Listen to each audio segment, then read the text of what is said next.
Good afternoon, everyone, and welcome to Financial Blueprints. Joining us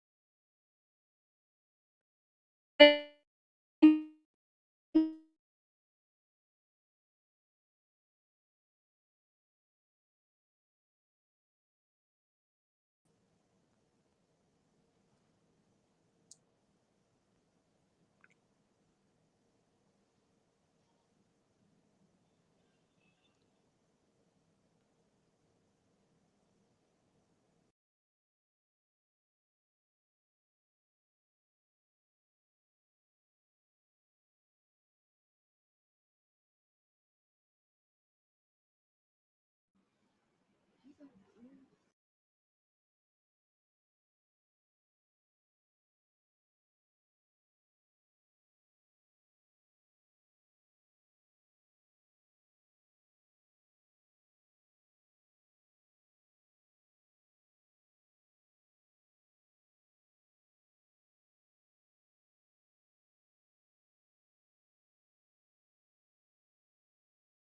Good afternoon, everyone, and welcome to Financial Blueprints, where we are laying the foundation for a better financial future.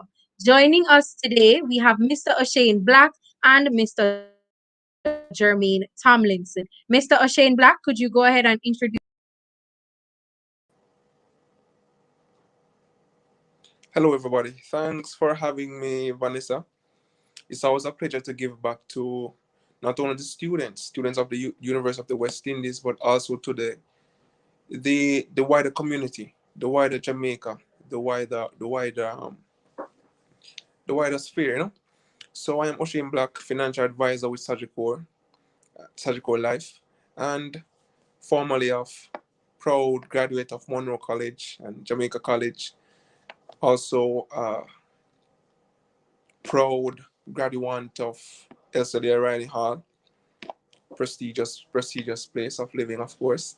And I am just Ocean Black, the people's choice, the financial advocate, person on a mission, person with a vision, and that's who I am. Thank you very much.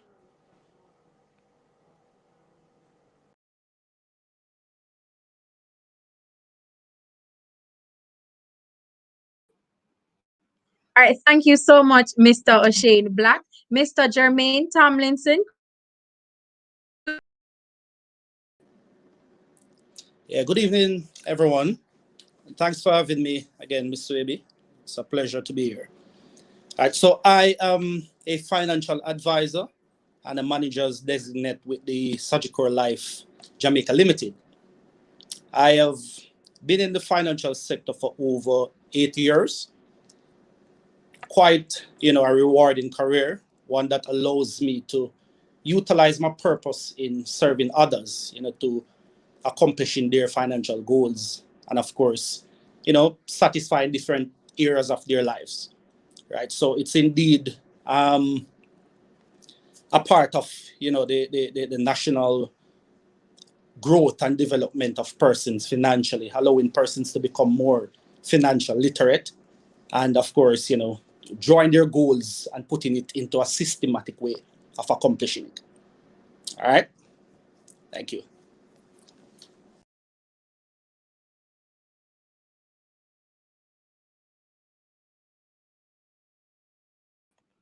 All right, thank you so much, Mr. Jermaine Tomlinson. So we will get right into the questions. I want to create generational, sorry. I want to create wealth. I want to be wealthy. This is something that many university students say. But what I'm asking both of you is, what does wealth mean to you? So, Mr. O'Shane, we will start with you.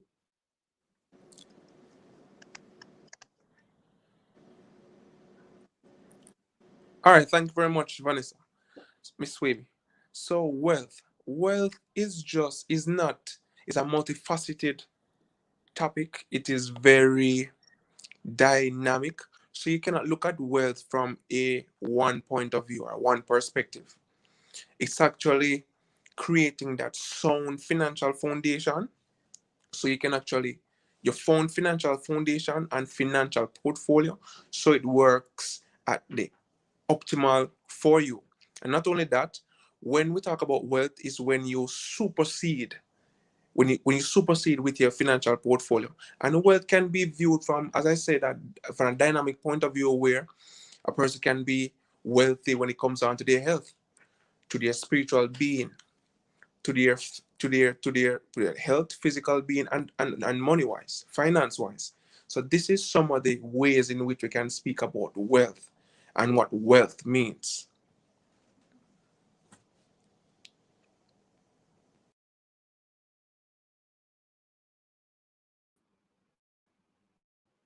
Thank you so much for that, Mr. O'Shane. Could you go ahead, Mr. Yes, thank you again, Vanessa. Right. So I ask myself this question on a daily basis. What is really wealth? And to be honest, wealth is a very dynamic term, as Mr. Black would have mentioned. And to different people, it means different things. So if I should look at it from a more financial perspective, then I would say wealth is pretty much having a secured financial foundation which allows you to build into your desired financial plan for the purpose of satisfying all areas of the financial portfolio. In other words, you're pretty much putting yourself into a system that allows you to accomplish your financial goals in which you have outlined for yourself. The reality is that some persons have a different way of looking at wealth, and of course, the term we are more familiar with, which is riches. But the reality, as Mr. Black mentioned, there are several areas in which we satisfy when we speak about wealth. So it's not just about money. We're talking about, of course, your spiritual life, of course, your social life, and what is it that how it is that you're impacting others. So for me, that is how I look at wealth: securing a foundation and allowing this foundation to allow you to build into something that is solid and being able to accomplish all the steps of the financial planning process.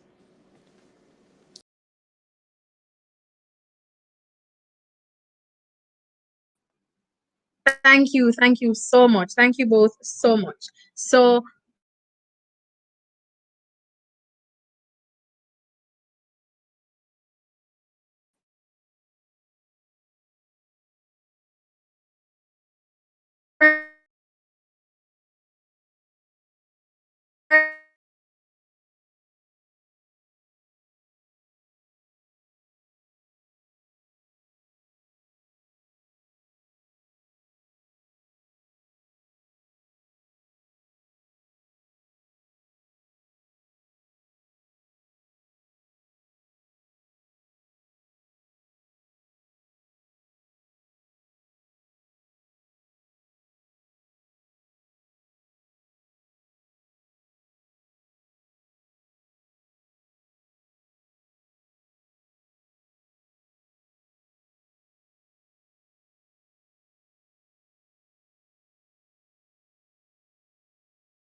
So sitting down, sit down, plan a budget. Take 30 minutes out of your week to see how you are spending your finances. This is something that university students hear over and over again.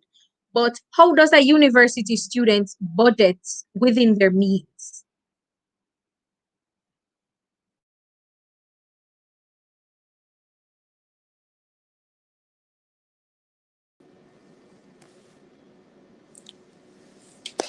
All right. So, how does a university student budget within their means?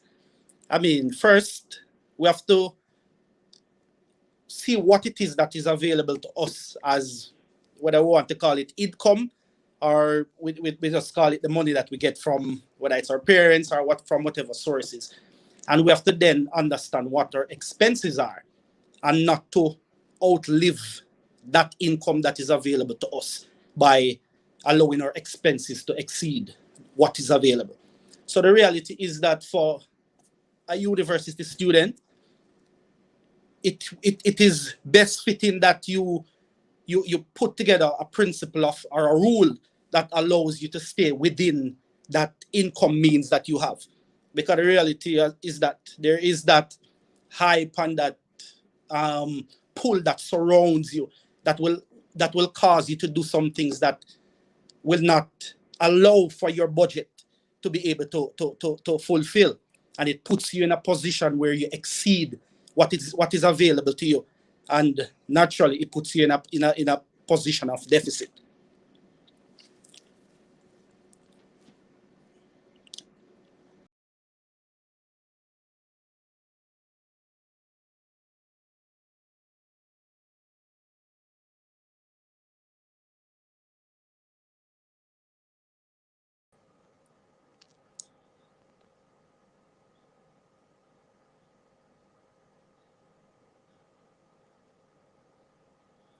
All right, go ahead, Mr. Black.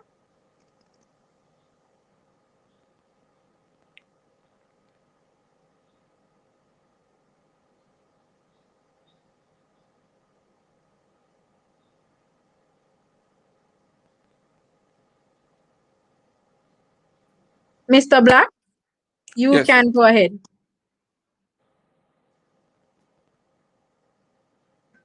All right. So, Mr. Webby, thank you very much. So, when it comes down to budgeting for a student and staying within your means, it comes down to heavy money management, one. But what I will say is it also comes down to the mindset in which the student has. So, number one, we have to first establish what's the means. But to have a budget that works for us, we have to have certain principles, automation, and accountability measures that we put into place. You understand? So depends on what you call income. Well, naturally, the money that you will get from your guardian or sponsor or parent.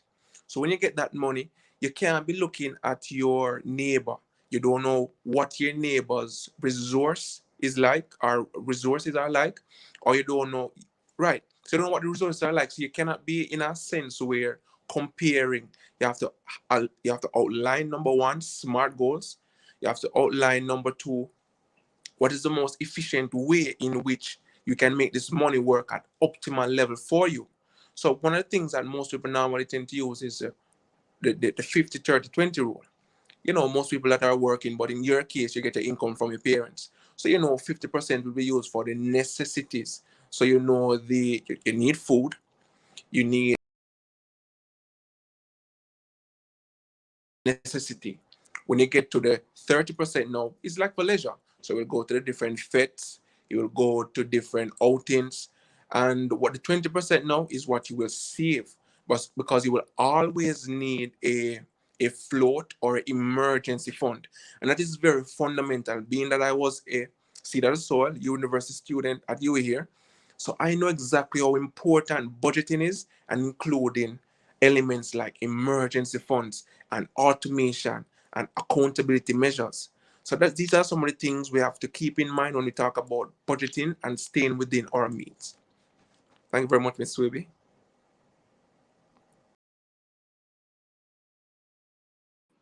All right, thank you so much. So we have two questions in the chat, and I will give one each. So for Mr. Germain, so how can you budget if your basic expenses exhaust your allowance given?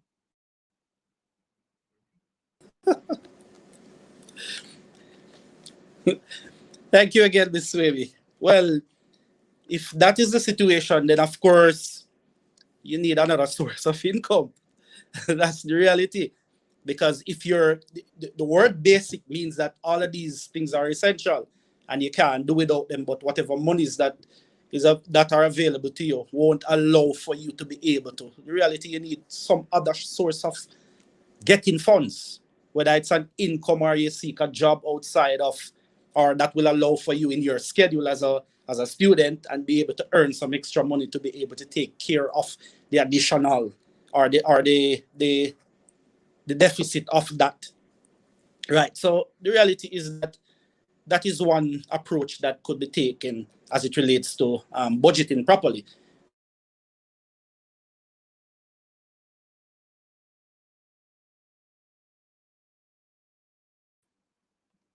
All right, thank you so much. And for the other question, which I will direct to Mr. Black, it is what are some practices that often cause people to exceed their budget?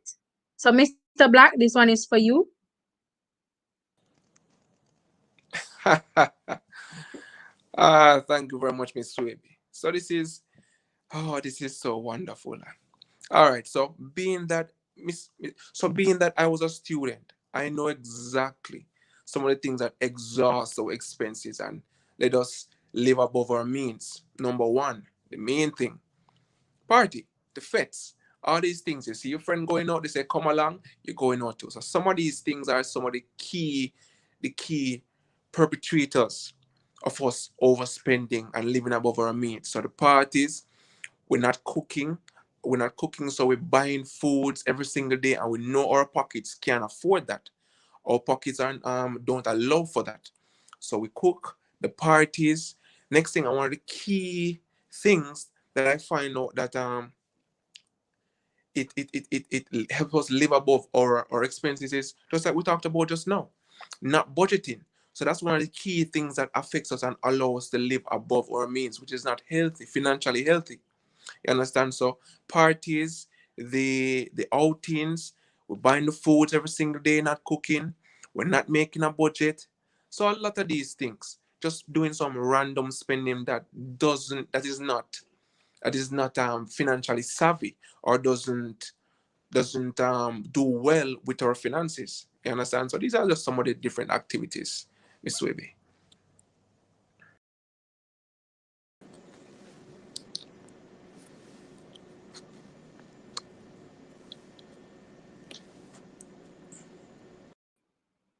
All right, thank you so much. So we have our last question for the section of question and answer from the audience, just for a little bit. Um, I see where Shamar Ennis is asking, this question is not necessarily focused on budgeting, but would you say it is wise to have multiple bank accounts as a student and also a young entrepreneur? So this question is to both of you. So whoever feels, like taking it up. So both of you. Well, depending on the purpose for the accounts. I mean, if it is that you want to separate the uses of each account, for example, is that one is an expense account, one is for saving, one is for investing, whatever the purpose. But under those circumstances, then that would not be a bad reason to have several accounts. But other than that, I mean, the accounts, all it does for us is really give accessibility. So if we have access to the funds in one, unless there is a need, then I would say one fine, or for the purpose of separating multiple.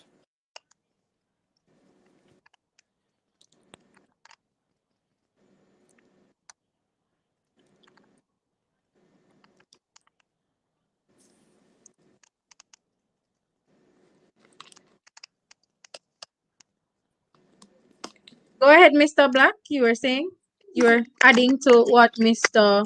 Jermaine said. Yeah, man, definitely. So using multiple bank accounts is not bad, but it's always whenever you're doing things, you must have a goal. You must have a reason for this. So having multiple bank accounts is not bad. It actually helps as a allocation tool. So you may have different compartments for the different bank accounts for different reasons, as Mr. Thomas would alluded to. So it's not bad if you have a reason for doing this. Next thing, one of the advantages of you may be privileged to access some of the different products that the different financial institutions may have. So these are some of the different advantages of doing that. So, but the negative or the clawback from that is don't have a bank account that you don't need, because definitely you're gonna be have to be paying the fees, the different fees. So if you don't need it, don't use it. Understand? So these are some of the things that we have to have, not only for our different bank accounts, but our financial portfolio. Don't have tools, don't have products inside your financial portfolio that doesn't work to ensure that you have optimal or your portfolio is working as efficient as possible for you, kind of thing. So that's my 2 cents, Miss Wavy. Thank you.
All right. So thank you so much.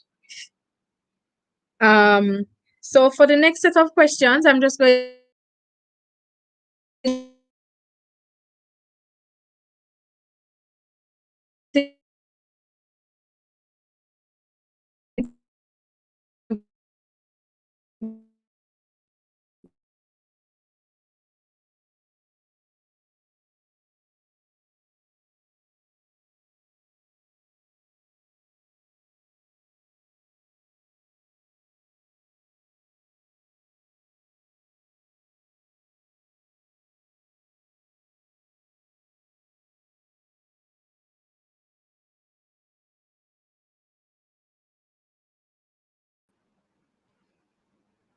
All right. So for the next question, it is centered around investment. It's what is investment? Where do I invest? How much is needed to start investing? And so I will direct this question at both of you. So you can just take a little minute to answer these questions. Mr. Black, we'll start with you. Thank you very much, Miss Wavy. So what is investment? So investment is seeking the futuristic rewards from time, effort, and money. So investment is kind of broad. Investment can be so from the financial point of view, is your assets working towards futuristic gains.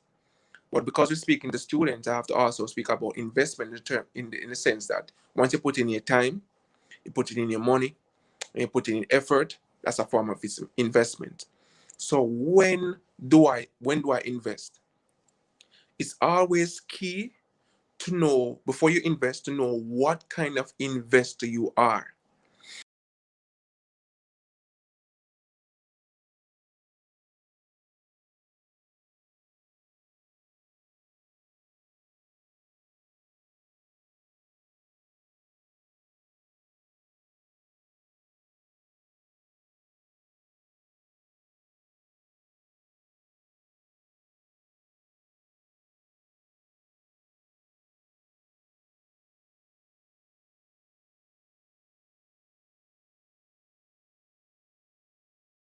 The next thing you have to keep in mind when you're investing is you have to have a level of emergency fund or a financial foundation where it privies you to allow for investment, meaning that whenever you invest, you're not, remember, investment, is always long term.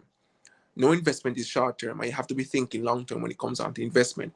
So whenever you invest, you don't want it to be a case where something happens. If something should happen, you have to dip inside your emergency fund that you need to. No, it can't, or you should liquidate your assets in an emergency fashion. It can't be that. So these are some of the things we have to ensure that we mitigate against when it comes on to investing. Ensure that you have an emergency fund. Ensure we know what kind of investor you are. And the next thing, when do I invest? The thing is, it's always, it's ideal to invest when the market, when the share values or the units are its lowest or cheapest, because it means that the buying is good, because it then means that when the share values appreciates, it then means that you're gonna earn interest, and good interest return on your ROI will be good, your return on investment will be good. But the thing is, people always wonder, how much do you need to invest? In this day and age where you have all kind of apps and financial institutions, that you can actually start with $1,000, $10,000, $20,000. We actually have apps, that can, you can start with $5 US, these kind of things, because now the economy or the financial institutions has developed or enabled to enable each and everyone, the regular person, the person up top, everybody to do some form of investment, because it is very important. Because remember, at any given time, in two ways in which we earn money, we at work, so the person at work, and our money is at work. So you understand? So when we work, we earn money, so then we can invest, because we cannot try to make all the monies or try to make all the money that we will need. You have to be earning some of the monies even when you're not actively at work or actively in your career or actively in your job. You have to have these passive stream of incomes, and or passive or aggressive, but it's different streams of income are very important. You understand? So at the end of the day, you can invest when the ideal time, when the stocks are not so expensive, and how you can go in any one of the financial institutions to do that. Actually, you can come to a financial advisor to do some investments. You understand? So these are some of the avenues we have to look into whenever we are invest, and the know-how, the when, and so forth. Thank you very much, Ms. Webby.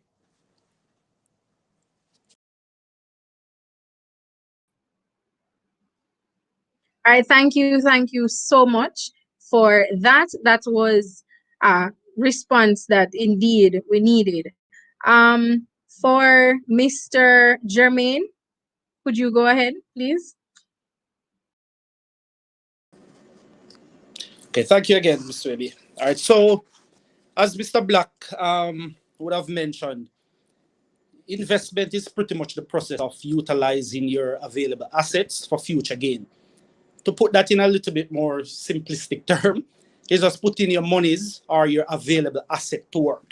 So if you find yourself with some monies that you want to gain on, put it on an instrument that will allow some returns to come to you in a timely fashion.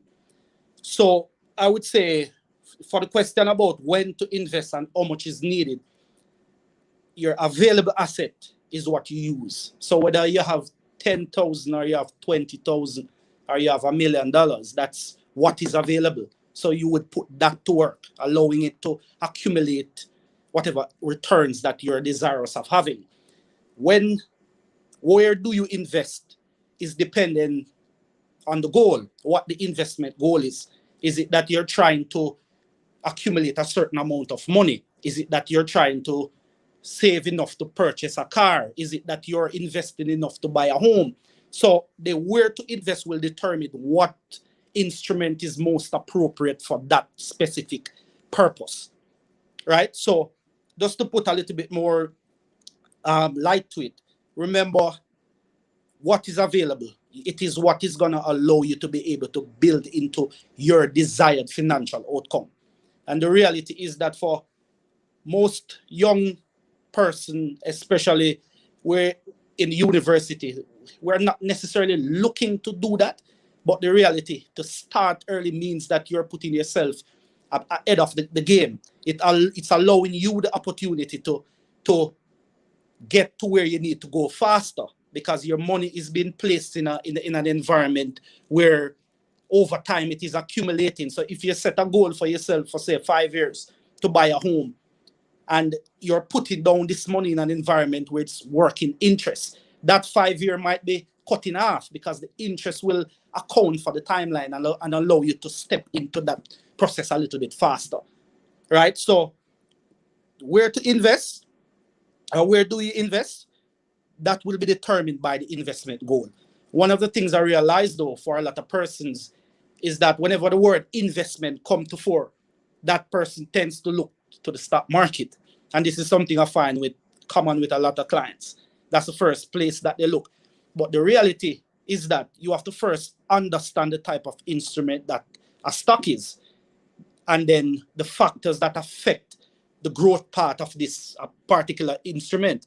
The reality is that last year when the pandemic affected us, the stock market took a bit of a nosedive, and a lot of persons would have lost many volumes, or a lot of persons would have lost money in with a small or significant portion. And some of those monies were intended to were intended to buy homes, or to purchase motor vehicles. And then the goal or the timeline would have been last year, but that changed because of the impact of the market volatility caused by the impact of the pandemic. So in other words, I'm saying understanding what the investment goal is very important. Selecting the right instrument is also very important. So it is always best to sit with a financial advisor or an investment advisor to direct you into that particular tool that is most appropriate for the goal.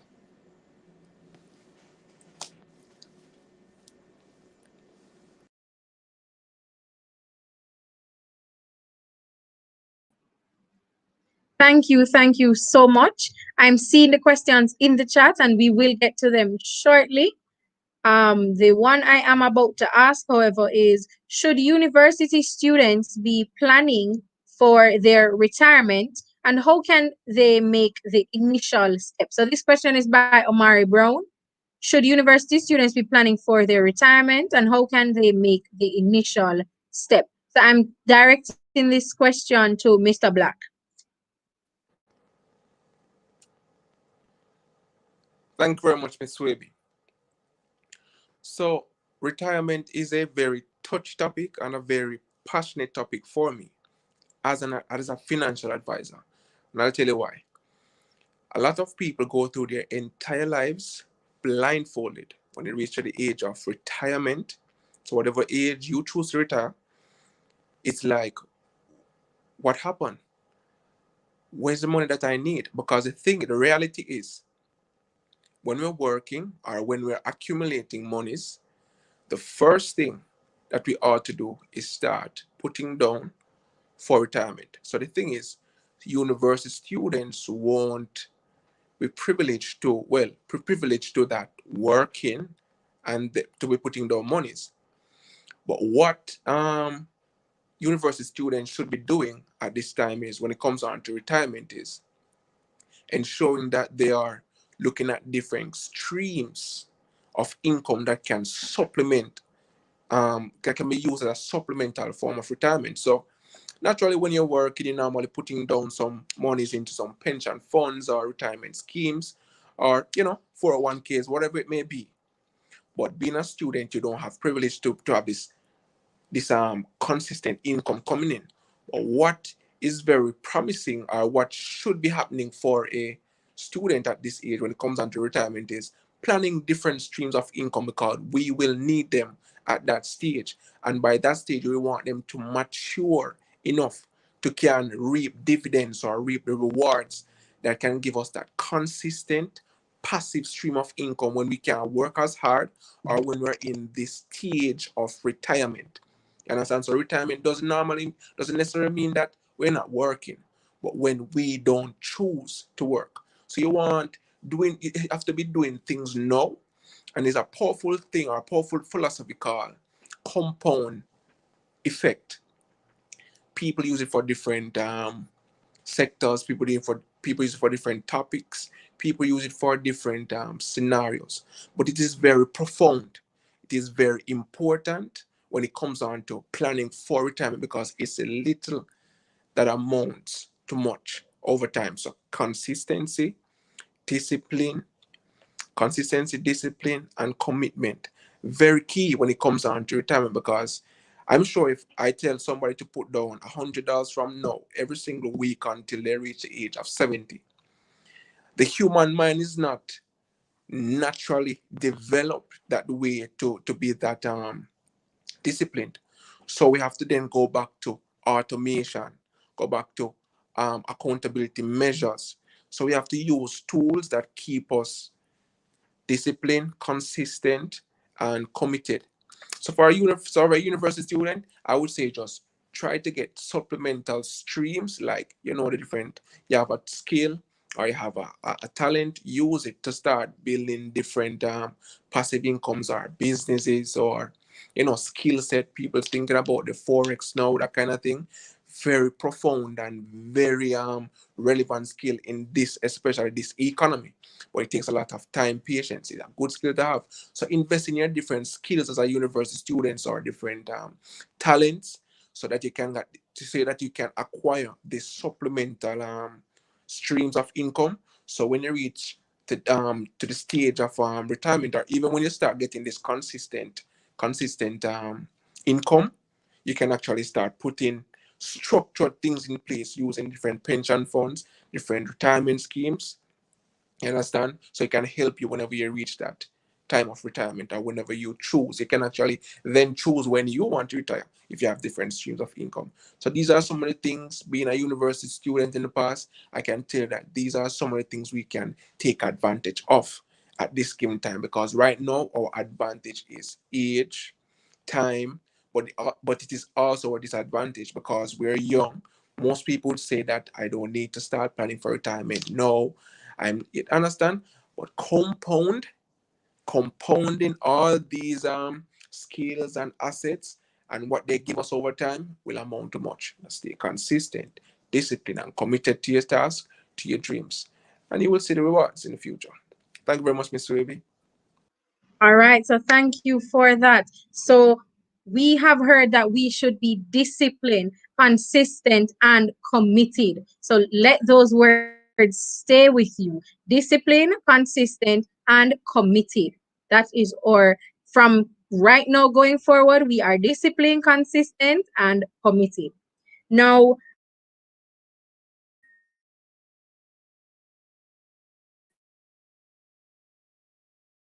for the next year, coming of university mind is a house, a car. So what a lot of students are wondering is which is the better investment? So let's have a little discussion. Let me see if both the advisors have the same answer for this question. But which is the better investment? So I just want you to choose home or car before we go further into it. Mhm. I would definitely say it all comes down to the goal and the purpose of this investment, whether it be a car or a house. So I cannot speak on it on a generalistic um, way, because as I said, everything is specific to the individual client, well, individual person, because a car can be used in a sense that it can be used as a asset, because in the courier business, without a car you cannot harvest or get the necessary rewards that you would want. So then it can be seen as an asset, but a depreciating asset. You understand? But when it comes on to a house will be a asset, especially in the long term. because it appreciates as it gets older. It appreciates as we go over time. So these are the, and it depends on why we have this house. Maybe you want to go in real estate. So definitely we see a true essence of asset in the word. Because in the initial stage of a house, you will need to maintain it. So certain level of, you know, liability will come with it. But it all comes down to the goal in which we're using this asset for. And yeah, so basically it's all about the goal. Why are we using it? That's what determines if it's an asset or a liability kind of thing. All right. So Mr. Black did not choose one. He said it depends on the person. I see where in the comments, Omari is saying, off the bat, I would say house, but there are times when a car would be better. Let me know what the others of you here think. Do you think house or car is the better investment? Go ahead, Mr. Jermaine, and let me hear your views on if house or car is the better investment. All right. So I would definitely go with the house. I should select one. Right. So I'll go with the house. Reason the house or the home is an appreciating asset. The vehicle or the car is a, also it comes down now, as Mr. Black mentioned, to intent purpose. The reality is that both can be for gain. You can have that car, you rent out that car, allow the car to transportation service to the public. So in that way, you're earning an income from it. Yes, value, but over time, that income that you get from that vehicle, may be able to purchase another one. You have a fleet of cars that will allow you to be able to earn more income from. When it comes down to the home, naturally there's the equity will be appreciating on the and as this asset grow in years, value. Of course, it is that keeping and maintain the structure in an a fair way. Right. But if I should select, I'd definitely go with the home. All right, so I saw where some persons were commenting car because I can live anywhere. House, it kind of restricts you. So for me, it is house as well, just off the bat, because the land appreciates versus a car that depreciates. But as you both said, it depends, because what if I'm using my car to earn income versus my house, which I'm just living in it. So there are differences, and it will depend on the person. But for me, it is house. I'm seeing where Maya says that makes sense because house appreciates with time. I'm also seeing house. A car will make you poorer if it's not being used as an asset. A good point, Tony. Tonian, thank you for that. So Mr. Tomlinson and Mr. Black. So Tonian said, house, a car will make you poorer if it's not being used as an asset. Do you agree?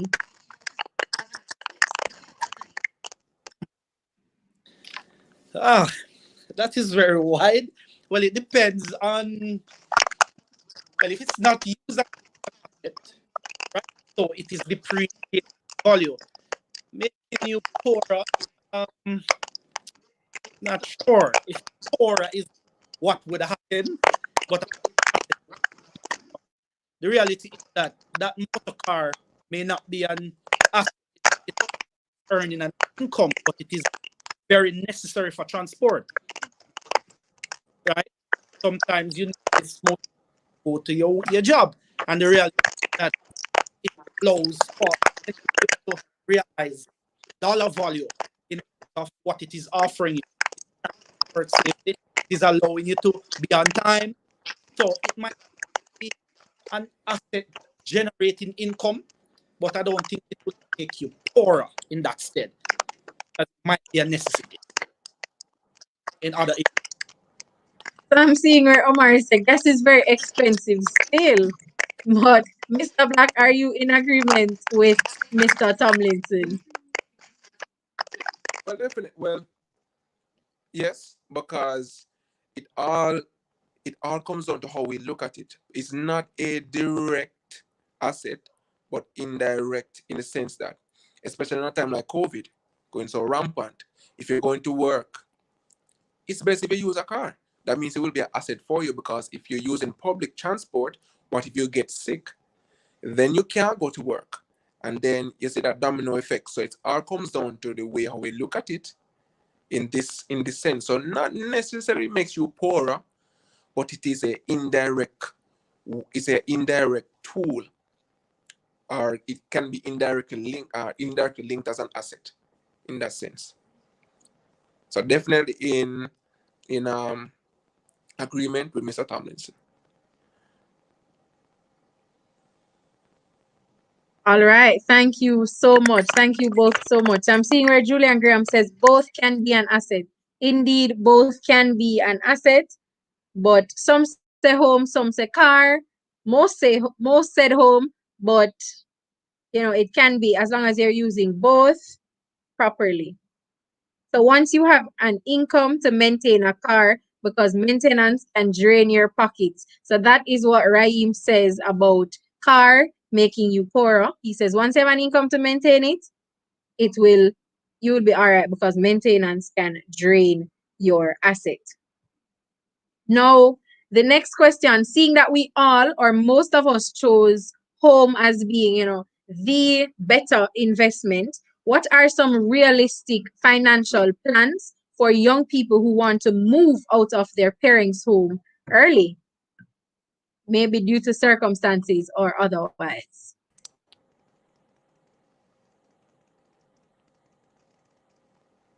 So who is going first? I'm going first.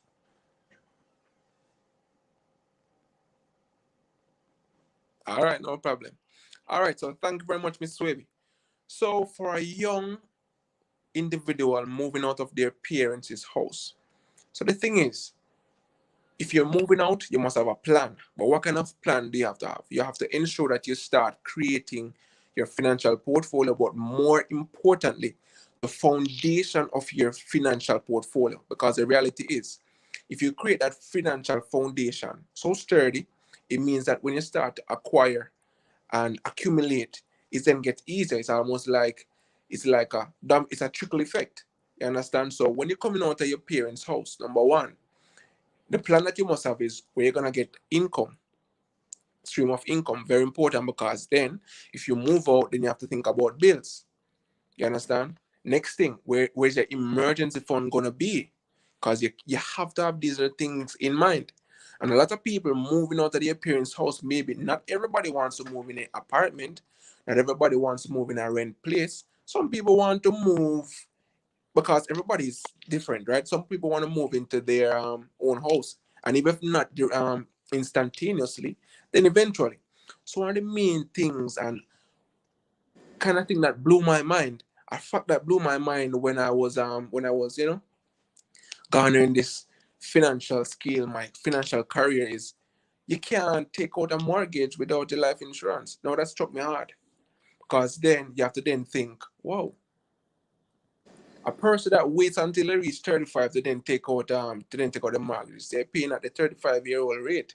When if you had known from an earlier age, and a person moving out of their parents' house, something they have to keep in mind is I have to take out my life insurance. Not necessarily because of the death benefit, but because of the living benefit. And there's a lot of living benefits when it comes out, especially to life insurance, that a lot of people don't know. A lot of people just think when it comes down to life insurance is death benefit. I die, expenses will be taken care of. Yes, people, my loved ones, my beneficiaries will then get a reward or a lump sum.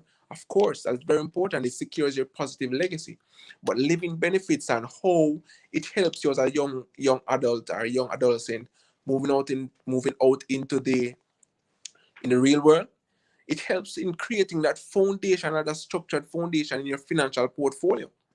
You understand? These are some of the things that we have to have. Um, Next thing is, where these debts, these debts, DEBT. Do we have any debt? How can you move out of your parents' house if you have someone, if you're swamping in debt? You understand? These are some of the things you want to clear off, or at least servicing, before you're thinking about, or even if you're thinking about leaving your parents. So you don't just jump out into the deep part of the sea. and say sink or swim. You will sink if you don't have a found and structure financial portfolio. You understand? At least the foundation has to start. You understand? So these are some of the things we have to keep in mind. Where are we going to work? Where's the income going to come from? How my bills are going to be paid? Where's my emergency fund if anything happens? Am I swamped in debt? I need to clear off that. So these are some of the thought process, are some of the things that should be stimulating our minds when you think about leaving your parents. You understand? So structure your financial portfolio. Speak to an expert. Speak to a financial advisor. Talk to somebody how to structure your thing in such a way that it works at optimal level for you, and especially as you gradually grow as a person. Remember, you're gonna think about family is gonna come into the mix. Look, these kind of things. Structure it with such firm foundation. So when you grow, all these the other all these other elements just coincide and just falls into place. So these are some of the things I've talked about, Miss Swaby.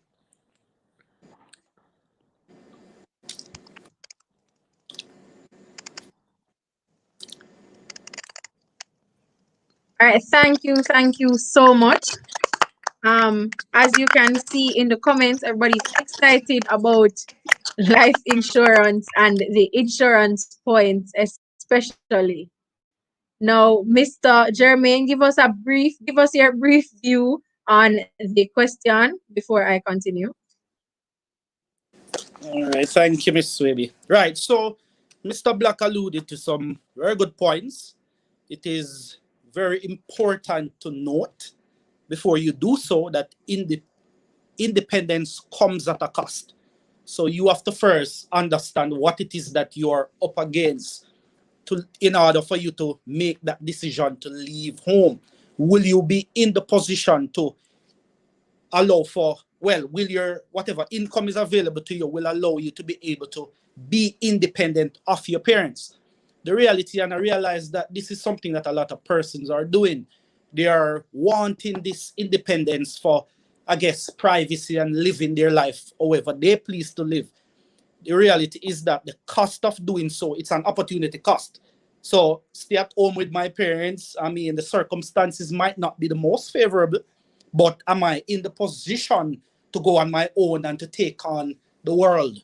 Because that's what it is now. Whenever you're stepping into independence, it's no longer mommy's money or daddy's money or your parents' money. It's you now having your own expenses. First and foremost, determine whether or not you will be able to meet these expenses. If that is not so, then that decision might not be the best decision to make. Because the reality is that the faster you, the quicker you go, is the quicker you're going back home. And it happens to a lot of persons. A lot of persons make that decision and then have to fall back on that decision that is made. And of course, I can assume that for some, they have to, put them head in a them shirt and go back home. But the reality is, guys, understand first the circumstances in which you're going into. If it is that all the areas for independence is satisfied, then one of the first approaches is that ensure that you lay a foundation. A part of that foundation, there needs to be that specific, those plans that will allow you to move into the next stage of your financial life. Because the reality is that if it is you're able to have an income while being at home and being able to save. I saw somebody mention it in the chat that they will probably rather to stay at home and to save more, which will then allow them to step into their financial goals a lot faster. That is an advantage. And the reality for some of my younger clients or for young persons, I will say to them, assess the situation properly. Don't just make an impromptu decision to run to independence because it comes at a cost. And if it is that you're doing it, ensure that the foundation that you're stepping into will allow for you to move into your financial goals going forward. Otherwise, kindly stay at home and bear the challenge until you can then move into it.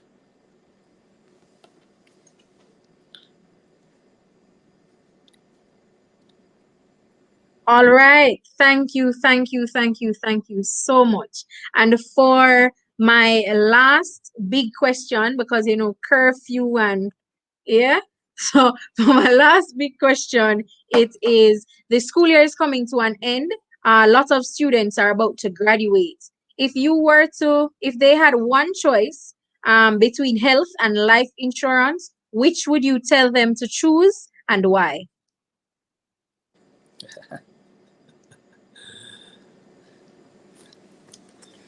Between health and life insurance. First, ladies and gentlemen, both tools serves different purposes. And what I will tell them, understand what each offers you, what is the position that is going to put you in. You get an health insurance, you're going to get a card that allows you to go and have medical expenses subsidized. And naturally, that's a good part of your foundation, and it should be a part of your foundation. On the next end, life insurance is a wealth creation tool that affords you the opportunity to build into your wealth portfolio. Right. So it forms a part of your wealth foundation, which allows for example, if it is that you're stepping towards a mortgage process, life insurance is a tool that is needed for that process. What it does, it is used as a collateral or a security for the assignment of that loan. It puts you in a position where you're securing not just the home itself, but also your loved ones. So it's very important, and it is also a mandatory step that is being taken by the institutions of lending. So if it is that you're making a step towards building into your wealth portfolio, and by the way, one more important point about life insurance, it creates an immediate estate. And what do I mean by that?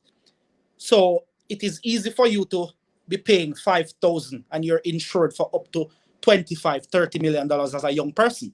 Now, the reality is that in dollar value, that don't exist anywhere else, but you have it in life insurance value.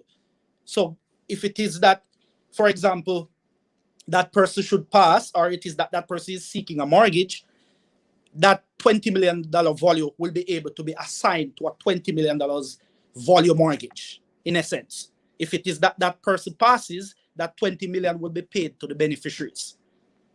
Right? So two different instruments. Health is for the purpose of medical expenses.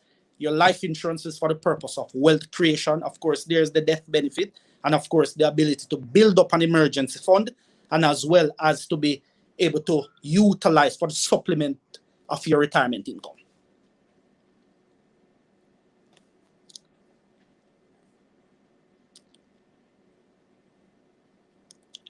All right. Thank you so much. Mr. O'Shane, a brief response or addition to what Mr. Tomlinson said.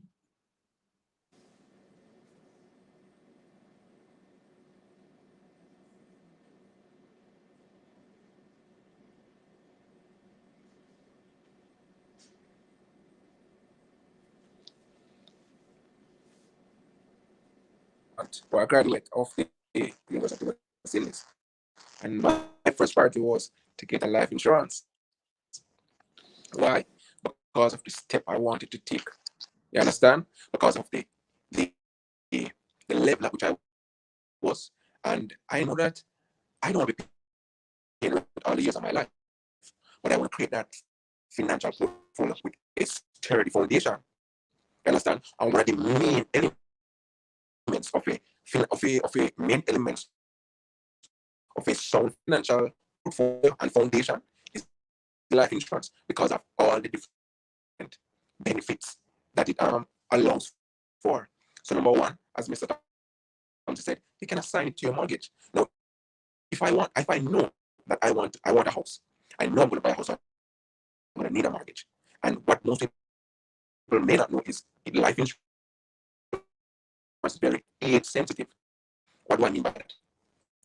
A 26-year-old O'Shane Black pays a 26-year-old life insurance rate. But if I wait until when I was 30 to get out this life insurance, because then I'm ready to buy my house and all these things, it means that I will pay at a 30-year-old O'Shane Black's rate.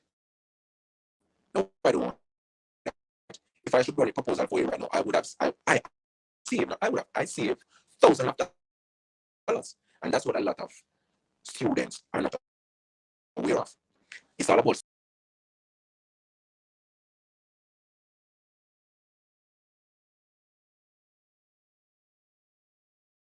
future because I know I'm going to be purchasing a house and I'm going to need that mortgage. I get it out from a tender age. Since I've been in the career, I've seen where clients have taken out life insurance for their kids because they know that their kids gonna need that mortgage.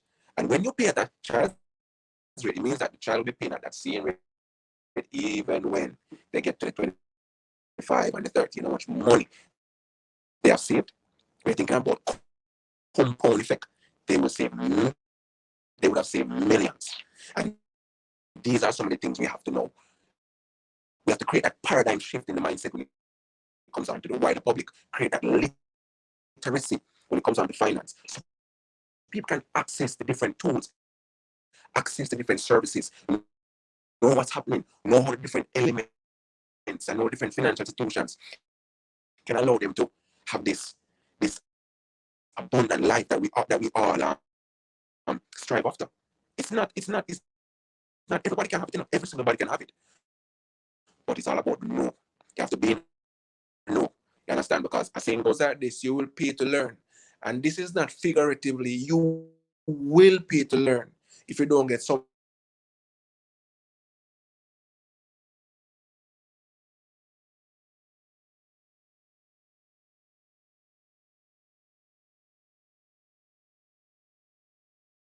will pay to learn. And this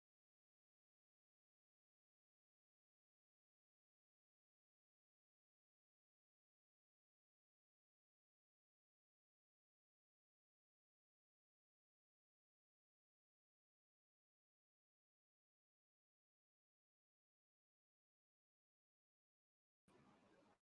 you will pay to learn. All right. Thank you so much. So I'm seeing the other questions in the chat, but I'm telling you guys to stay tuned to the financial awareness campaign, Financial Blueprints by Guild Treasury in association with Sagicor. So thank you, Mr. O'Shane Black and Mr.